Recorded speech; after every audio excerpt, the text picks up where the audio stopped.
Canada's top court has ruled in a case that could have major financial implications for cities and municipalities across the country. The Supreme Court decided snow removal activities are not immune from liability claims. A woman sued the city of Nelson, BC after injuring her leg climbing over a snowbank in 2015. She alleged the city created a hazard by pushing snow from some parking spaces to the curb, making it difficult to get to the sidewalk safely. Town officials had argued that removal was a core policy decision and therefore immune from negligence claims. John Dooley is the mayor of Nelson, BC, and he is joining us now. Can I get your reaction to the Supreme Court decision? Yeah, well, I think it's really important to put this into perspective. And first of all, the Municipal Insurance Association is carrying this case on behalf of the municipality. And they represent all municipalities, regional districts, and local governments in British Columbia. And you probably noticed in the preamble in the decision that there were many interveners, including, as an example, the City of Toronto and the municipality of Abbotsford, British Columbia, just to name two.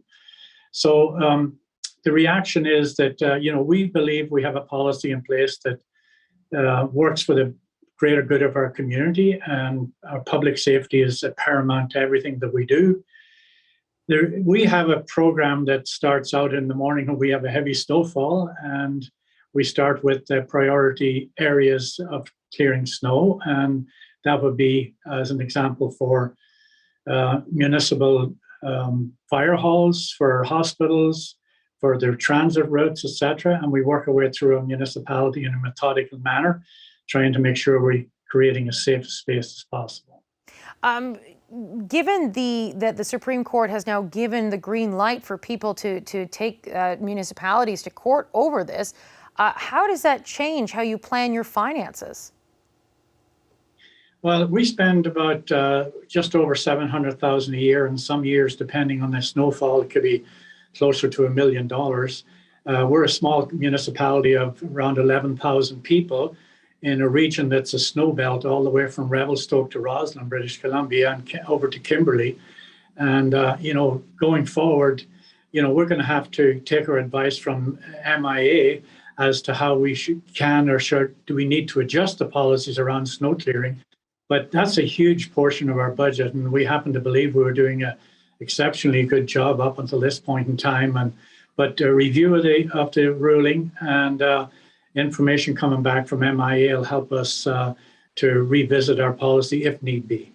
I was going to say, does this mean that if you're already spending, between $700,000 and $1 million a year in your small community on snow removal, is that budget going to have to be increased, or do you have to brace for potential, lawsuits? I'm sure that there's insurance. You can explain to me what you need to do to prepare for that financially. But does this mean this budget that's already such a significant part of your budget, is that going to have to be expanded? Well, we don't know yet. We'll have to wait and get the ruling analysed. And of course, it's not over by any means. And MIA will give us that advice when they do the analysis of the ruling from the judges. We believe that we have a pretty robust plan in place, and we may have to make some adjustments to it. We're not sure at this point, but we're hoping that it's not going to throw a burden on the taxpayer to the point where the snow removal budget is exceeding everything else that we do. And keep in mind, this conversation is about risk, and it focused in on this particular case, which dealt with a person getting injured in a snowbank. But we have to deal and mitigate risk year-round, not just in the wintertime. So we're constantly looking at our policies and making sure that we're taking good care of our community and it's a safe place to live and work and play. And if we have to make some adjustments, then so be it. So what in this specific case happens next? Well, I just said, just before we got on air here, I had a short conversation with MIA, and they're reviewing the case, and they'll be releasing a statement in the next day or so, and we'll be working closely with them to see what next steps are. And so I guess at the end of the day, if a small community or any community has to allocate more money for something else, it either means that there needs to be an increase in revenue or there needs to be cuts somewhere else. I know that this has just initially happened today. Are you thinking that far down the line yet? No, we're not looking that far down the line at the moment. But clearly, when you look at the interveners that were involved here, this could have serious ramifications. And, we're getting to a point with insurance claims in general, no matter what time of year it is or what the incident is, that it's getting to the point where, in my opinion, and this is just my opinion as the mayor, that there's less and less onus on the person to take care of themselves and more onus on municipalities and local governments and governments in general that tend to have deep pockets to be pushed into court to solve some of these challenges. And I think we're at a crossroads right now, in my opinion, where there needs to be more emphasis on the individual to have a certain responsibility for their own conduct as well. All right, those are all of our questions for now, but we'll continue to follow this story. Thank you so much, Mayor. You're very welcome. Thank you for calling. Now, for the broader implications of this ruling, we are joined by Stéphane Aymar-Chabot, who is a former Ottawa City Councillor and a lawyer who practices municipal law. He's also a part-time professor at the University of Ottawa. Thank you very much for joining us today, sir. You just heard Mayor Dooley. What did you think of his comments? I can understand the concern. The key thing to remember is that at the moment, the city has not lost and Ms. Markey has not won. The only thing that the court has said after all these years of discussion is that people can sue municipalities in this context.